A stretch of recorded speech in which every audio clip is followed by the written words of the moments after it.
What's up, YouTube? Welcome back to another episode. I'm TJ, aka Go Getter. This video right here, I'm gonna do about going to prison at 20 years old. So people always ask me, of course, you know what I mean? Why'd you go to prison? So I went to prison for attempted murder, first degree assault. Uh, uh, I caught a tampering with a witness charge while I was in county fighting the charge and everything. Long story, but I gotta take you back all the way back to 2003. In 2003, I was a 20-year-old kid, 20-year-old child, and at 20 years old, I made some real poor decisions. But then poor decisions really, they kind of piggyback on my childhood to a degree, because in order to understand why I made the decisions that I made, you got to understand my childhood. My childhood and adolescent phase, I got caught up in all the wrong things. I was born in 1983, so I came up in the 90s. I was able to see like the second generation of gang banging and what was happening around me, especially in Denver. In Colorado, you had a bunch of gangs migrating out of California, out of Chicago, out of all these these states, majority out west, that were really gang banging and were really caught up in the streets. So at a young age, I got around that type of lifestyle. It was there, and I don't know, it was appealing to me to a degree. I guess, I had a single mother and a grandmother and like an uncle who was raising me. So, my mother was always working. My grandmother was primarily the one to lay down the law to a degree in my household. And, I grew up, getting up out of the house, running around, doing stuff I wasn't supposed to do. I was catching charges at a young age for, being young, curfew violations, drinking, arguing with the teachers, not wanting to do my work. All these things right here, are kind of like why I made the bad decision making that I did. Being caught up in that lifestyle, it's almost like you have a mind state of, you want to make sure you get them before they get you. So, for me, I think that played a huge part, in getting a pistol and always riding with a gun and always doing stuff like that.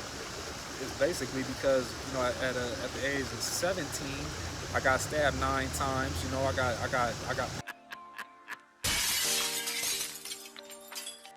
I just didn't quit. That's the only distinguishing quality from me and probably whoever else going through this or went through this or is gonna go through this, is that I ain't quit. I went through every emotion.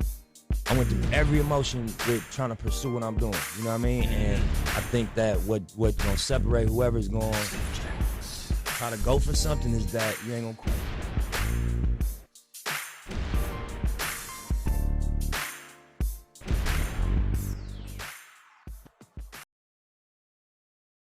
Rat Pack by some opposing forces that, knocked me to the ground. I thought they was gonna stomp my head in. I cover up.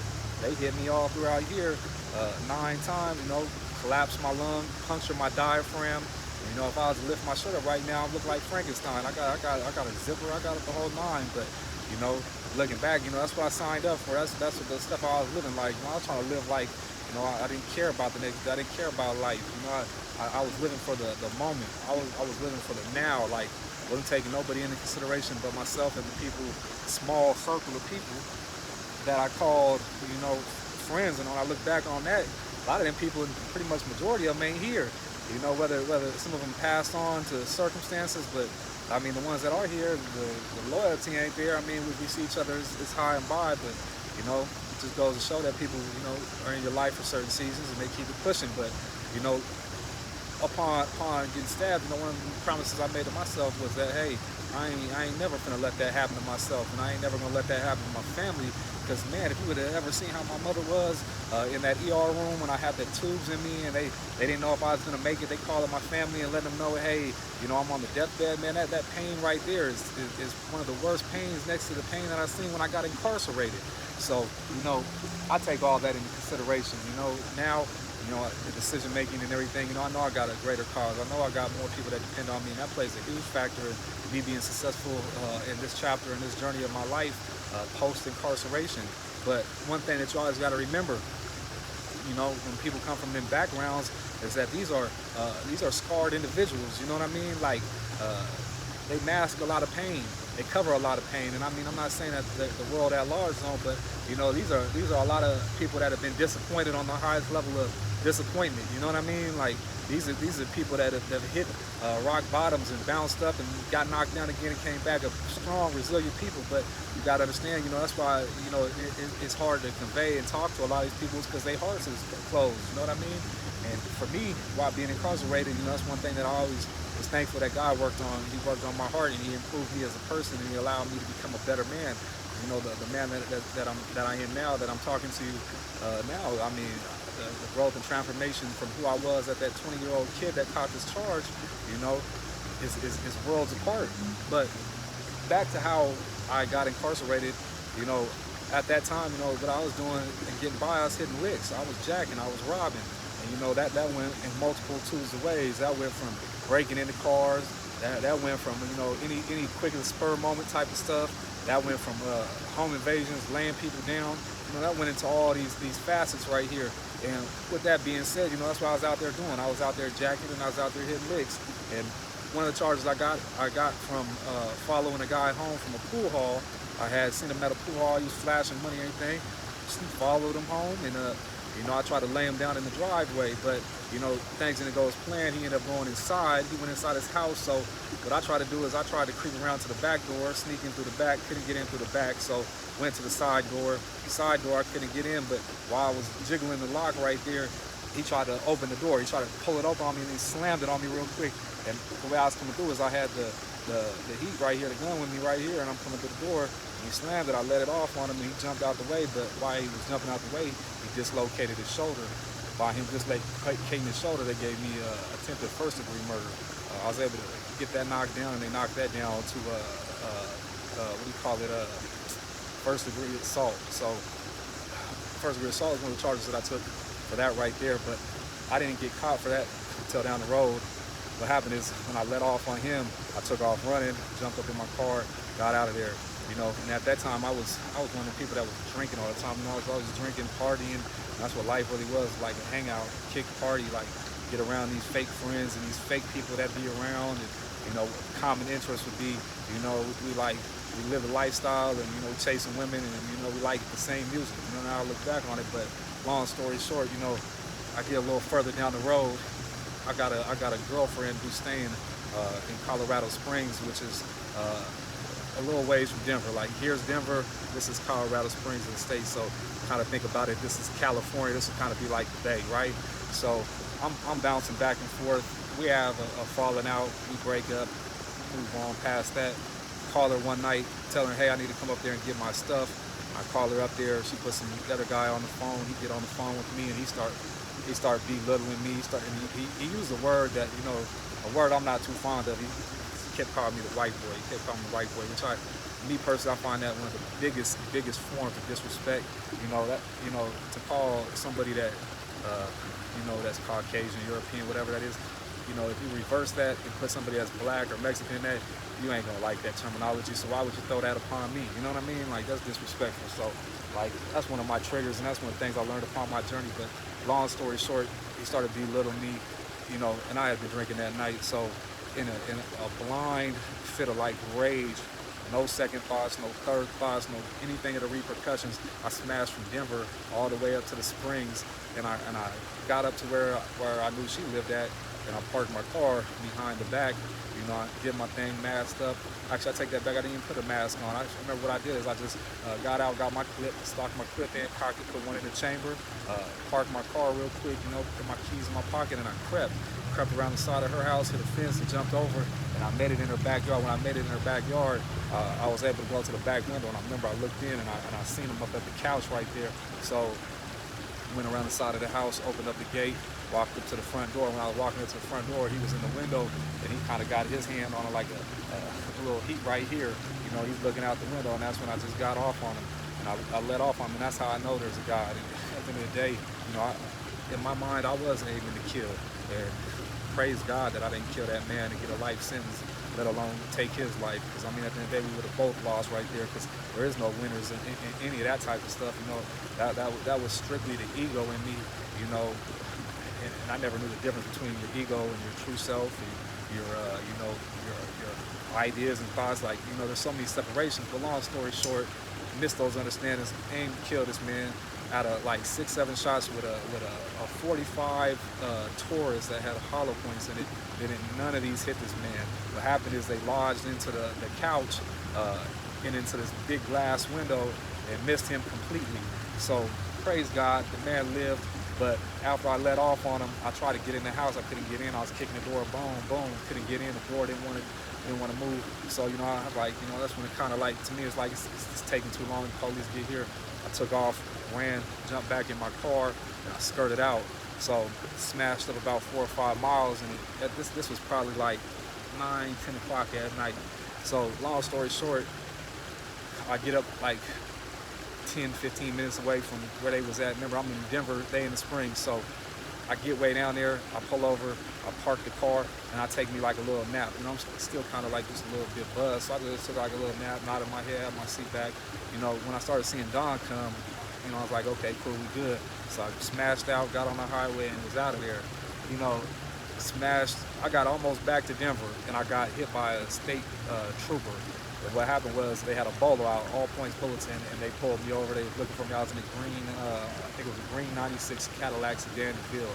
So they pulled me over. When they pulled me over, of course, me being a dummy, I've got the pistol in the car. You know, I've got gunshot residue on my hands, my clothes, and all that stuff. So there's like no denying it. I get booked for that. Pulled off on the side of the highway. You know, we got state troopers. They got people from Manitou Springs, which is like kind of close to Denver, and Colorado Springs. So they had to get me off to Colorado Springs. Colorado Springs took me, and they took me into El Paso County Jail. And now, while I was in that back of that squad car, you know, I'm looking out the window. I'm looking out the window at the mountains, kind of. You know, in Colorado Springs, I've never been there. You know, we're in the Rocky Mountains, so they got this mountain. They got NORAD up there, which is like one of the biggest government, you know, things going on. It's been there forever. People say they got aliens and all kind of stuff have been there, but you know, I'm seeing this skyline. I'm thinking to myself, man, I'm never ever gonna see any of this stuff ever again. You know, at that time I knew, you know, that either, you know, I had killed this man or I seriously injured him or something of that nature. You know, and you know, before, you know, I never really had been reprimanded for that type of stuff right there. Don't get me wrong, throughout my childhood I caught cases, I caught gun cases, I did, you know, juvenile time, I did all that, but like nothing severe to this where I just knew like this was the end. And that was like one of the most devastating feelings I can tell you I've ever felt in my life. Because at the end of the day, it's like, man, you're saying goodbye to everything. So after that, I got took to the county jail. And in there, you know, I had my clothes on, they made me strip out, get them in the cell, you know, no underwear, no nothing, just some dirty, you know, one button up, you know, one-piece jumpsuit.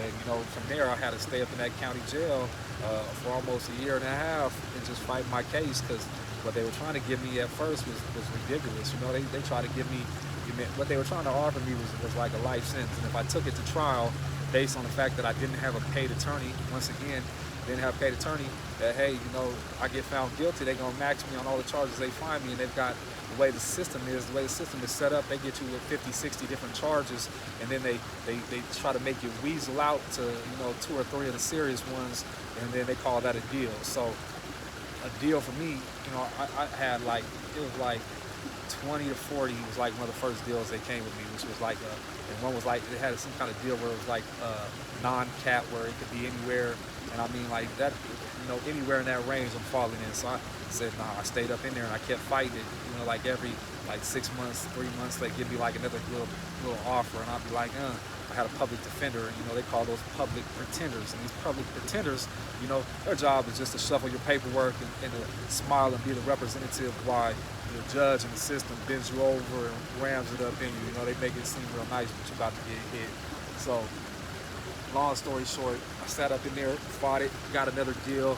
One of the deals they offered me was 18 to 25, and you know, my public defender was like, this is the best thing, this is the best deal they're gonna give you, so you need to take it. So, long story short, I ended up taking a deal. They hit me with 22, kind of just like right in the middle.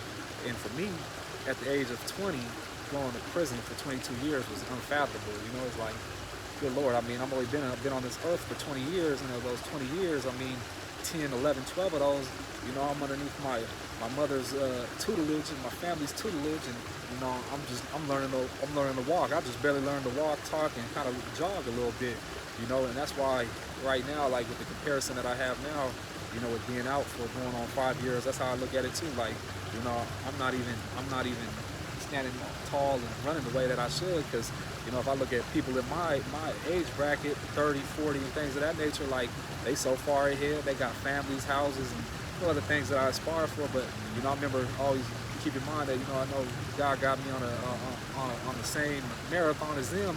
We just at different places right now. You know, for me, you know, I had to learn from those mistakes. I had to grow from that. So you got to figure from 20 all the way to being 30, 32, because I was 20 and like 6 months into being 20. I caught this, and I got out when I was 32. I did 11 and a half, and I did that flat. You know, and for me in that time, I had to grow. I had to transition from being a boy all the way to being a man, and you know, that was through accountability, and that was through character development. And that's why I preach so heavily on that being a successful tool to anybody that's trying to get a certain place in life, because you know, the habits that you possess in your character are going to be the things that define you, you know, when it gets hard and when people try to judge you. You know, for me, I got to get judged on this piece of paper for the rest of my life. You know, when I try to rent somewhere, when I try to, you know, apply for credit or anything, or even when anything's personal, you know, I gotta tell everybody once again how this happened and how these decisions as a 20-year-old child, you know, impacted my entire life. And you know, I don't want to live with being no first-degree attempted murderer or you know, gang member or none of that type of stuff. I don't want those titles. I rejected those titles a long time ago, and I started defining myself as a businessman, as a man of valor, as a man that has high morals and high values. And I set myself up here, you know. And at the end of the day, that's why I say I got to be in competition with myself, because you know, I can't let myself down. You know, I guess I'm too egotistical. But you know, the kicker at the end of the day is that, you know, that's how good God is. God took what was bad and made it good, because truthfully, you know, speaking to you now after going through all that and getting it behind me and, you know, going through the motions strictly, I can tell you, you know, that's been one of the biggest catalysts in my life and my development, not only as a man, but, you know, as the spirit that lives inside me. It's taken me up on that higher echelon and allowed me to get in tune with myself and really grow. So, you know, I'm not trying to, like, you know, make prison sound out to be great, because that's hell on earth right there. And I would, you know, anybody that's been through it can relate. But you know, the struggle is really what made me. You know, and I hate to glorify it like that, because that's the last thing I want to do. But it truly has allowed me to become who I need to be. And you know, in there, the word is everything. You know, you can't be on bullshit. You know, I guess you could, but you know, I guess my pedigree, it just wasn't part of my diet. It never could be. But, you know, there you have it, though. That's pretty much, you know, the whole little gist of how I got incarcerated at 20 years old and how I came out at 32. When I got out here, you know, I landed on my feet, though. And, you know, I give praise to taking time out of my time in there and utilizing it and being able to have somebody send me in books and have someone keep me updated and having the drive in myself to want more out of life and actually being able to see the light at the end of the road. Because for a long time in there, I couldn't even see at the end of the tunnel. Like I told you in a couple other videos that, you know, my first couple of years, I got tons of write-ups, man. My points were all the way up. And if you haven't seen that video where I unboxed my prison box, check that out, because I was getting all kind of write-ups. You know, I wanted tattoos and all kinds of stuff. Got some tattoos, paid the price. You know, drinking, paid the price. You know, like everything. And that's what life has taught me, that everything has a trade-off. Everything got its price. It's just on you as a person to really figure out, is that trade-off really worth it? And that's where I think we all fall short, to make those decisions subconsciously where we should be making them consciously. But, you know, hopefully you guys got some information out of this, gives you a better picture. You know, if you've been in prison, been in a situation, I'm sure you can relate. Got any questions for me, please drop them in the comments. I thank you guys for watching again, and I'm out. If you like this video right here, please show some love and hit the like button. Also hit the subscribe and notification button to stay updated for the latest videos. New videos will be dropping Thursday, 9 p.m. Mountain Time, so please stay tuned.